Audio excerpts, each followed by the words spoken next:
21号，两高三部联合发布关于依法惩治台独顽固分子分裂国家、煽动分裂国家犯罪的意见，进一步充实了惩治台独分裂势力的法律工具箱。意见共计22条，其中有关终身追责、缺席审判等原则如何执行，对于首要分子罪行重大等关键角色的认定标准有何考量？如果嫌疑人在境外或逃往海外，中方该如何全球通缉？岛内舆论又有何反应？来看报道。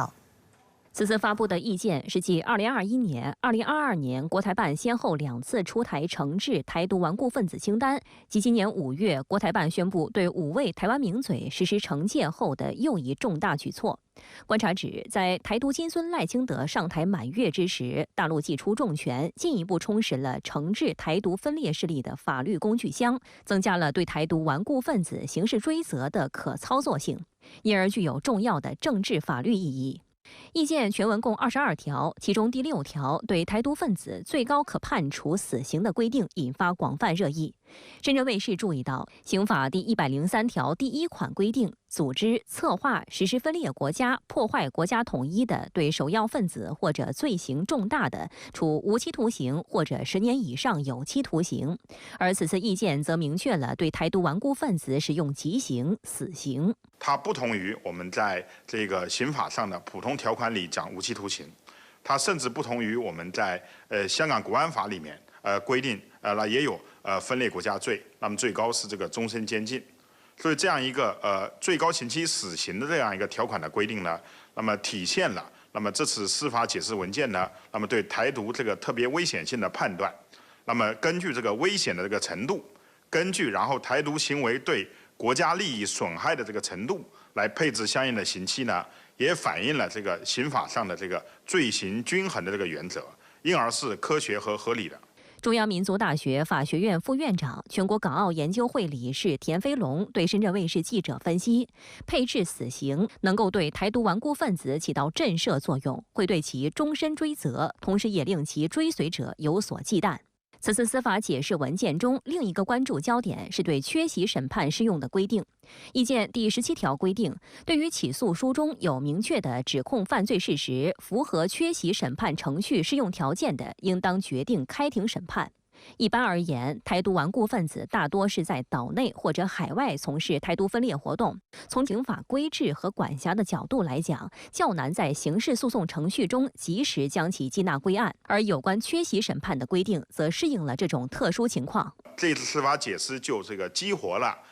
那么我们刑事诉讼法当中已有的缺席审判的这个制度，那么规定在这个有关的这个犯罪事实清楚、证据确凿，然后法律规范清晰的这个条件下，那么确实具备了那么开庭审判的这个条件。但是由于种种客观原因呢，那么这个嫌疑人、被告人又不能够及时这个缉拿归案、到庭受审的，那么这个时候呢，适用这个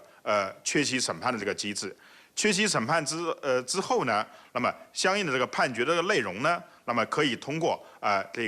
国际这个刑事司法合作一些这个机制呢，去进行这个执行。实际上，缺席审判程序始于古罗马的12铜表法，是当前国际司法实践的惯例。我国的相关法律对适用缺席审判的标准、法定条件、被告人辩护权和上诉权的保障等都做了较为完善的规定。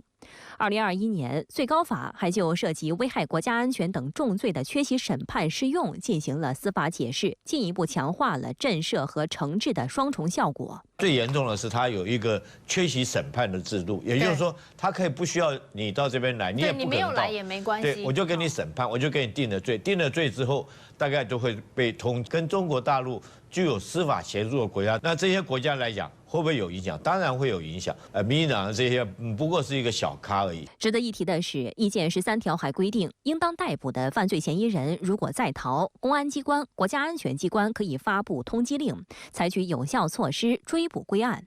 近年来，中国作为国际刑警组织的成员国，对国际刑警红色通缉令的使用取得了较好的效果。尤其是在追赃追逃方面，不少国家也对中方的有关工作进行了配合。意见提出，通缉相关条款引发岛内热议。台湾地区前民代郭正亮认为，这不仅令台独分子心生畏惧，也会约束其外出足迹。这个影响就很大了。比如说，这些人会去。他们会去东南亚旅游啊。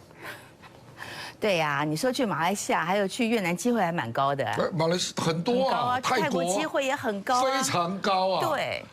不是只有旅游还有做生意的。西南向的做生意的台商还有人去置产啊。俄罗斯也很多啊，俄罗斯台湾去旅游的也不少对。那俄罗斯会不会协助执法？所以我跟你讲，这个真的。这个所谓的工具箱这个就是他要用到什么程度啦。对，那接下来就是看个案啦，因为田飞龙分析，海外追逃相当于对台独顽固分子布下了天罗地网，不仅对这些个人，更对其名下企业利用国际空间来从事分裂活动形成新的震慑。那么，中国可以通过国际刑警组织来协助抓捕有关的嫌疑犯。同时呢，也可以通过这个双边、多边的这个刑事司法合作的这个协定，来进行这个抓捕。那么这其实就布下了一个这个全球性的天罗地网。当然呢，由于这个地缘政治以及国际关系的原因呢，并非每一个国家都会配合中国进行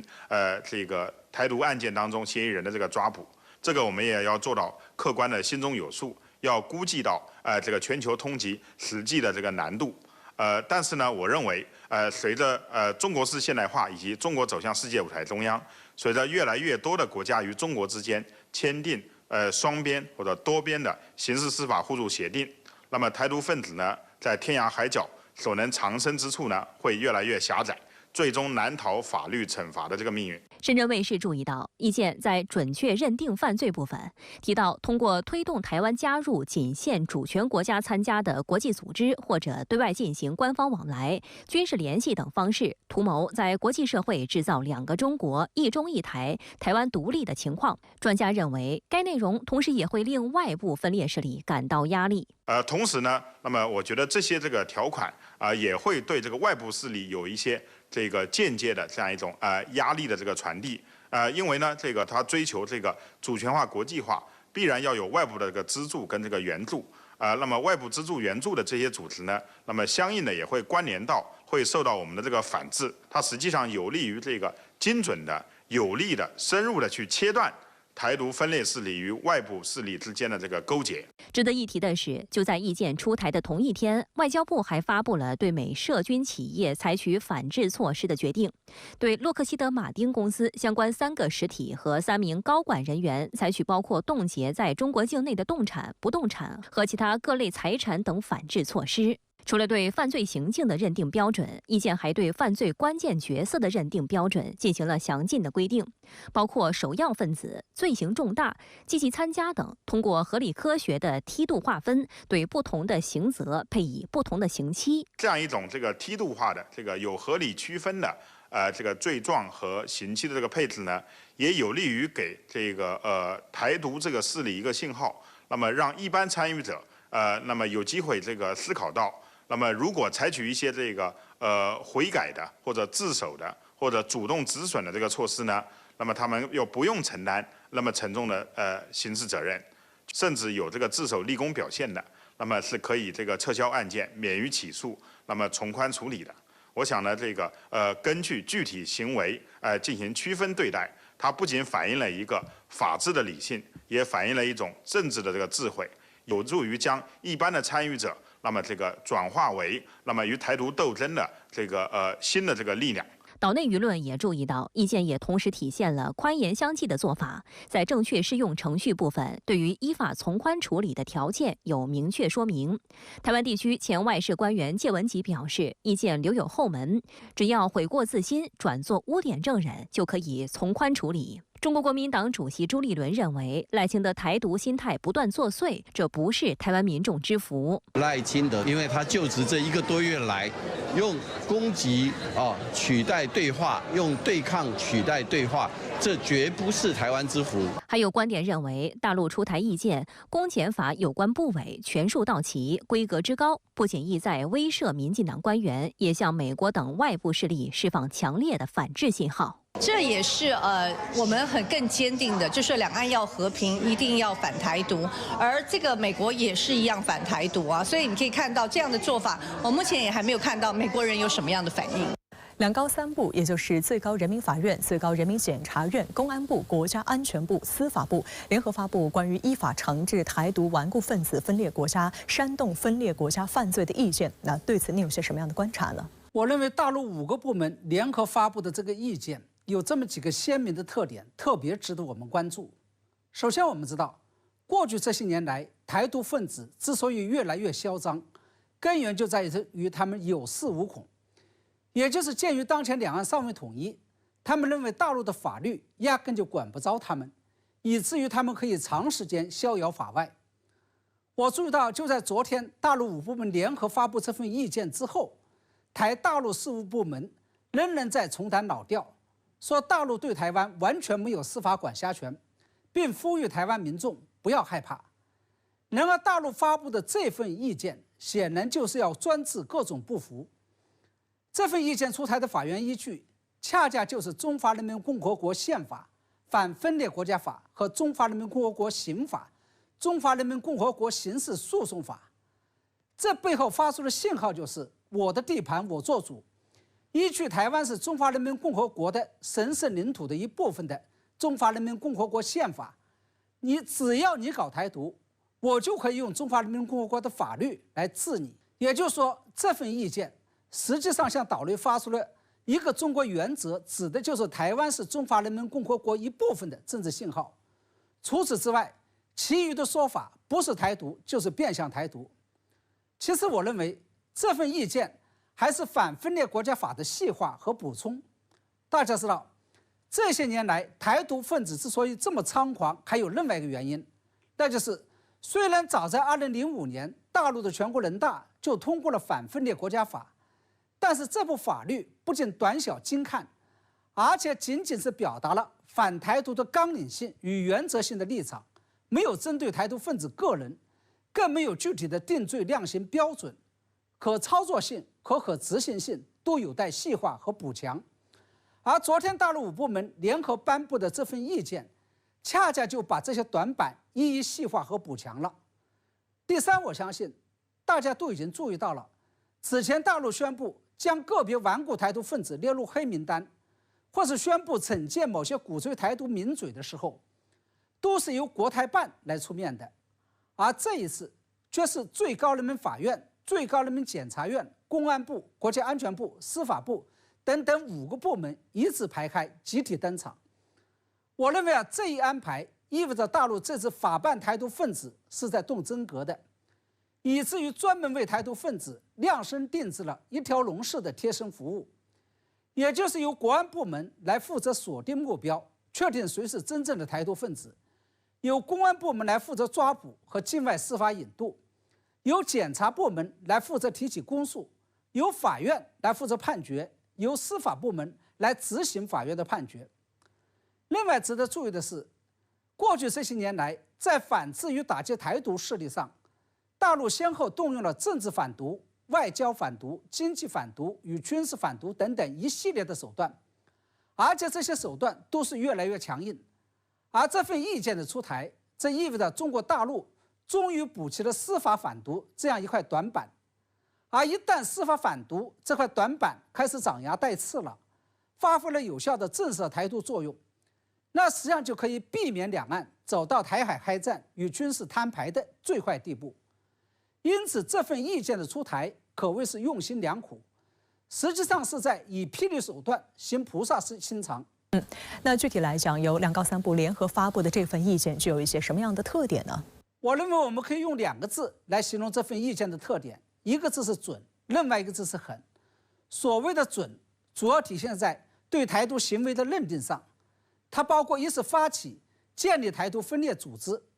策划、制定台独分裂行动纲领、计划方案，这显然是理所当然应该受到打击的公然且典型的台独行为。在这里，我想提醒大家注意的是，它意味着制定了台独党纲的民进党及其主要负责人有可能会被列为法办的对象。二是图谋改变台湾是中国一部分的法律地位的行为，这显然指的就是法理台独行为。三是推动台湾加入仅限于主权国家参加的国际组织，对外进行官方往来、军事联系的行为。它打击的是以外谋独的这种现象，这就意味着这些年来台当局极力推行的外事路线将会被列入打击对象。试试利用职权在教育、文化、历史、新闻传媒上面篡改台独是中国一部分的事实，打压支持两岸关系和平发展和国家统一的政党、团体和人员。我认为这一认定更是非常具有针对性。我们知道，这些年来，相当一部分台独分子虽然不敢公开宣布台独，但是在推行文化台独以及打击统派方面却是毫无顾忌。因为他们认为，我只要不公开宣布台独，一心一意地搞文化台独和打击岛内的统派，大陆就奈何不了他们。然而这一次，大陆对他们也举起了红牌。总而言之，大陆这份意见发出的政治信号就是，不仅要打击公然的台独行为，而且对于各种形式的隐形台独、渐进台独、文化台独也不会放过。这份意见的狠的特点，主要就体现在：一是对于行为特别恶劣、情节特别严重的台独分子，不受普通刑事案件20年追诉期的限制，可以无限期追诉；二是为了克服当前两岸尚未统一的事实，可以对台独分子进行缺席审判；三是对于危害特别严重、情节特别恶劣的台独分子，最高可以判处死刑；四是一旦定罪以后，只要台独分子前往了跟中国有引渡协定的国家，都可以依法引渡和追捕。那两高三部为什么会选择在这个时机点上发布这份意见呢？要回答这个问题啊，我们先来听一听国台办发言人陈斌华在昨天新闻发布会上所讲的那段开场白。他说，当前台海形势复杂严峻，民进党当局顽固坚持台独分裂立场，大肆宣扬台独分裂谬论，妄图以外谋独、以武谋独，严重违背岛内主流民意，严重破坏台海和平稳定，严重危害国家主权、安全、发展利益。我认为陈斌华所说的当前台海形势复杂严峻，显然是务实台独工作者赖清德的上台所引起的。陈斌华说，民进党当局顽固坚持台独分裂立场，大肆宣扬台独分裂谬论，显然指的就是赖清德在520当天所做的台独自白。也就是说，大陆选择在赖清德上台刚满1个月之后出台这份意见，就是针对赖清德而来的，尤其是针对赖清德两岸互不隶属的所谓的新的2国论而来的。而且大陆已经预感到了，接下来在赖清德执政的4年时间内，台当局还会弄出各种各样的台独幺蛾子，所以大陆要通过这份意见补强司法反独的短板，提前用疏而不漏的法网将台独精孙赖清德给罩住。不过还有一点值得注意的是，在昨天的新闻发布会上，陈斌华还专门指出，这份意见针对的是极少数台独顽固分子及其分裂活动，不涉及广大台湾同胞。同时，就在这份意见出台的昨天上午，中共中央党校机关报《学习时报》还专门发表了一篇名为《在两岸交流交往中促进心灵契合》的文章。文章说，不管两岸关系遭遇多少干扰阻碍，双方交流合作都不能停、不能断、不能少。很显然，假如把5部门公布的这份意见看成是大陆对台政策硬的一手的话，那《学习时报》上这篇文章所发出的呼吁就是软的一手。它意味着，虽然大陆5个部门联合出台了这份意见，但大陆对台政策的软硬两手策略不仅不会改变，而且接下来软的还会更软，硬的还会更硬。同时，也只有硬的一手更硬了之后，大陆在对台政策上才能够蹲好马步、站稳脚跟，从而可以放心大胆地施展自己的软功夫。